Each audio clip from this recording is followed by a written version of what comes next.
नमस्कार बंधुरा आपनादेर सकलके एई चैनेले स्वागत जानाई। आज के आमरा अत्यंत एकटी गुरुत्वपूर्ण विषय निये आलोचना करब। सौरमंडलेर 9टी ग्रहेर मध्य जे ग्रह आमादेर जीवने शक्ति साहस पराक्रमेर कारक ग्रह हिसाबे चिह्नित करा हय सेटी आर कोनो ग्रह ना, सेटी हलो एकमात्र मंगल ग्रह। और मंगल ग्रह 1 जून 2024 मेष राशिते अर्थात निजेर घरेई स्वराशिते राशि परिवर्तन करछे। मंगल ग्रह अनेक दिन धरे राहुर साथे संयोग सृष्टि करे मीन राशिते विद्यमान छिलो और मीन राशितेई बसे मंगल राहुर साथे कनजांक्शन तैरी करे जे अशुभ योग सृष्टि हयेछिलो सेटार नाम अंगारक योग। एई अंगारक योगेर अशुभ प्रभावगुलो सब राशिर जातक जातिकादेर जीवने समस्या এনেছিল। एतदिन धरे ट्रानजिटे मंगल राहुर कनजांक्शनेर फले अंगारक योग सृष्टि हयेछिलो, किन्तु मंगल ग्रह राशि परिवर्तन करे 1 जून 2024 शनिवार बिकेल 3:37 नागाद मीन राशि के त्याग करे स्वराशि मेष राशिते अवस्थान करेছে।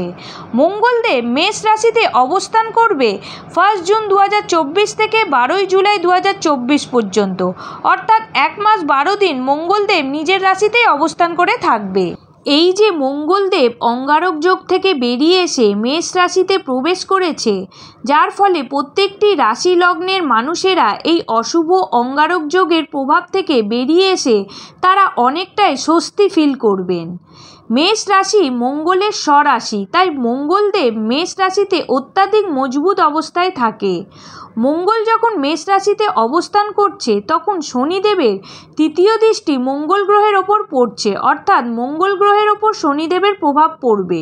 যাদের জন্মকুণ্ডলিতে শনি মঙ্গল যোগ আছে তাদের এই সময় চোট আঘাতের টেন্ডেন্সি বেড়ে যাবে। মঙ্গল শক্তিশালী হওয়ার জন্য আপনাদের সাহস পরাক্রম তো বৃদ্ধি পাবেই, তার সাথে সাথে আপনাদের মধ্যে দুঃসাহসিকতার প্রবণতাও বেড়ে যাবে, যার ফলে আপনারা এই সময় রিস্ক নিয়ে নেওয়া বা কোনো কিছুতে ওভার কনফিডেন্ট হয়ে করে ফেলার প্রবণতা এই সব কিছুই আপনাদের জীবনে সমস্যা ডেকে নিয়ে আসতে পারে। তাই এই সময় অতিরিক্ত দুঃসাহসিকতা বা রিস্ক নিয়ে নেওয়া এগুলি কিছুটা নিয়ন্ত্রণ করতে হবে, না হলে সমস্যা সৃষ্টি হতে পারে। এই সময় মঙ্গল যেহেতু মেষ রাশিতে অবস্থান করছে তাই প্রত্যেকটি রাশি লগ্নের জাতক জাতিকাদের মধ্যে ছোট ছোট কথায় মাথা গরমের প্রবণতাও বেড়ে যাবে, কারণ কালপুরুষের প্রথম রাশি হলো মেষ রাশি আর মেষ রাশি থেকেই মাথা বিচার করা হয়। এবার আমরা মঙ্গলের এই রাশি পরিবর্তনের ফলে কুম্ভ রাশি বা কুম্ভ লগ্নের জাতক জাতিকাদের ওপর কতটা ভালো কতটা মন্দ প্রভাব ফেলতে চলেছে তা জেনে নেব। সম্পূর্ণ তথ্য পেতে ভিডিওটি প্রথম থেকে শেষ পর্যন্ত দেখতে থাকুন। পরবর্তী আলোচনায় যাওয়ার আগে আপনাদের মনে করিয়ে দেবো, যারা যারা আমার এই ভিডিওটা দেখছেন তারা অবশ্যই লাইক বাটনটা প্রেস করতে ভুলবেন না যেন, আর নতুন নতুন ভিডিও পেতে চ্যানেলটিকে অবশ্যই সাবস্ক্রাইব করে রাখুন। কুম্ভ রাশির জাতক জাতিকাদের জন্য মঙ্গলদেব আপনাদের তৃতীয়পতি এবং দশমপতি হয়ে আপনাদের তৃতীয়ভাবে অবস্থান করবে মেষ রাশির ঘরে। মঙ্গলের এই সঞ্চারটি আপনাদের জন্য যেমন একদিকে লাভ প্রদান করবে, অন্যদিকে কিছু ক্ষতিরও সম্মুখীন হতে পারেন। এমনিতেই কুম্ভ রাশির জাতক জাতিকারা শনি 7.5 দ্বিতীয় চরণের মধ্যে দিয়ে যাচ্ছেন। এই সময় যেসব বিষয় নিয়ে আপনাদের মধ্যে চিন্তা বাড়ছে সেটা একটা আলাদাই বিরাট রূপ নিচ্ছে। বড় বড় লেভেলের চিন্তা টেনশন বেশিরভাগ কুম্ভ রাশির জাতক জাতিকাদের মধ্যে বিরাজ করছে। এই সময় আপনারা যে কাজের জন্য চেষ্টা করছেন পরিশ্রম করছেন, যদি ওই কাজ সফল না হয় তাহলে তো স্বাভাবিকভাবে চিন্তা বাড়বে। তবে 1 জুন থেকে মঙ্গল গ্রহ অঙ্গারক যোগ থেকে মুক্তি হয়ে তার নিজের রাশি মেষ রাশিতে সঞ্চার করবে। সাহস পরাক্রম এবং ঊর্জা শক্তির কারক গ্রহ মঙ্গল, তাই এই সময় আপনাদের শরীরের মধ্যে ঊর্জা শক্তি বৃদ্ধি পাবে, যার ফলে আপনি এনার্জেটিক হয়ে উঠবেন এবং সব কাজে তৎপরতার সাথে কাজ করার জন্য এগিয়ে আসবেন। আগে যে কাজটি করার জন্য নির্ণয় নিয়েছিলেন ডিসিশন নিয়েছিলেন কিন্তু কিছু না কিছু কারণের জন্য সেই কাজটি করে উঠতে পারেননি, তবে এই সময় আপনি সেই কাজগুলি করার জন্য চেষ্টা করবেন এবং পরিশ্রম করবেন সেই কাজগুলি সম্পূর্ণ করার জন্য। এই সময় মঙ্গল আপনার তৃতীয়ভাবে থাকার জন্য আপনাদের মধ্যে সাহস অধিক গুণে বেড়ে যাবে, পরাক্রম বেড়ে যাবে, আপনি কোনো কিছুতেই ভয় পাবেন না। পরিস্থিতি যতই খারাপ থাকুক না কেন বা সিচুয়েশন যতই চ্যালেঞ্জিং হোক না কেন, ওই পরিস্থিতিতে নিজের বাহুবলের দ্বারা নিজের পরাক্রমের দ্বারা মোকাবিলা করবেন এবং সেই চ্যালেঞ্জিং সিচুয়েশন থেকে বেরিয়ে আসতে পারবেন। তবে এই সময় কোনো ছোটোখাটো কথা কাটাকাটি থেকে বা ছোট ছোট ঝগড়া বিবাদ থেকে কোনো কিছু বড় ধরনের সমস্যায় জড়িয়ে যেতে পারেন, তাই এই সময় ঝগড়া বিবাদ থেকে নিজেকে একটু সরিয়ে রাখবেন। এই সময় নিজের ক্রোধের ওপর নিয়ন্ত্রণ রাখতে হবে, একটু ধৈর্য ধরে কাজ করতে হবে এবং নিজের এনার্জিকে কখন কোথায় কিভাবে কাজে লাগাবেন সেই দিকে আপনাকে বিশেষভাবে নজর দিতে হবে।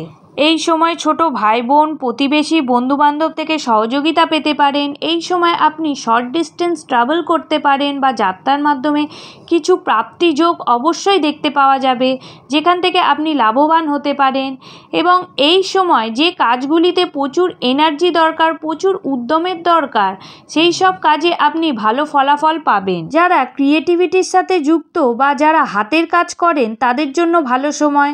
যারা কোনো ধরনের প্রপার্টি বা ভূমি সম্বন্ধিত কোনো কাজ করতে চান বা কোনো এগ্রিমেন্ট করতে চান তাহলে এই সময় করতে পারেন। এই সময় মঙ্গলের চতুর্থ দৃষ্টি আপনার ষষ্ঠভাবে পড়ছে। এই সময় আপনি অফিসিয়াল কাজে ভালো ফল পাবেন। এই সময় আপনার শত্রু নাশ হবে। যারা অনেক দিন ধরে লোন প্রাপ্তির জন্য অ্যাপ্লাই করেছেন তাদের এই সময় লোন প্রাপ্তি হতে পারে।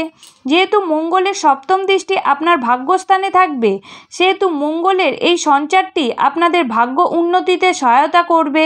যদি আপনার পিতার সাথে সম্পর্ক খারাপ হয়ে থাকে তাহলে এই সময় পিতার সাথে সম্পর্কের উন্নতি হবে। কোনো সিনিয়রের সাথে বা বসের সাথে বা কোনো উচ্চ আধিকারিক ব্যক্তির সাথে সম্পর্ক নষ্ট হলে এই সময় তাদের সাথে সম্পর্ক ভালো যাবে। যারা হায়ার স্টাডিজ করছেন তাদের জন্য ভালো সময়।